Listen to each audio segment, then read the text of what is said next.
పెను ప్రమాదం రష్యాలో ఒక మిలిటరీ హెలికాప్టర్ కుప్పకూలిపోయింది. దీంతో 5 ప్రాణాలు కోల్పోయారు. మృతుల్లో 4 రష్యన్ మిలిటరీ ఫ్యాక్టరీ ప్రతినిధులు ఉన్నారు. సముద్ర తీరం దగ్గరున్న రాళ్ల దిబ్బల్ని ఢీకొట్టి 2 ముక్కలుగా విరిగిపోయింది K-226 హెలికాప్టర్. అయితే కూలిపోయే ముందు సముద్రంలో కొద్దిసేపు చక్కర్లు కొట్టింది ఆ హెలికాప్టర్.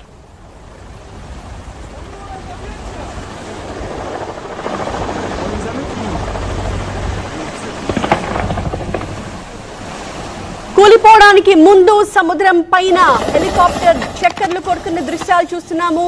ఆ తర్వాత అది ల్యాండ్ చేయడానికి ప్రయత్నించినా కూడా సాధ్యం కాని పరిస్థితుల్లో ప్రమాదం జరిగింది. రష్యాలో మిలిటరీ హెలికాప్టర్ కుప్పకూలిపోయింది. ఈ ప్రమాదంలో 5 ప్రాణాలు కోల్పోయారు. మృతుల్లో 4 రష్యన్ మిలిటరీ ఫ్యాక్టరీ ప్రతినిధులు ఉన్నారు. సముద్ర తీరం దగ్గరున్న రాళ్ల దిబ్బల్ని ఢీకొట్టి 2 ముక్కలుగా విరిగిపోయింది K-226 హెలికాప్టర్. ప్రమాదం జరగడానికి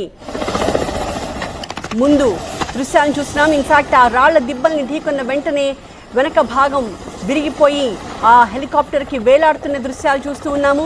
అలాగే సముద్ర నీటిలోకి వెళ్ళబోయి మళ్ళీ చాలా జాగ్రత్తగా పైకి లేచింది. అయినప్పటికీ ప్రమాదం జరిగింది.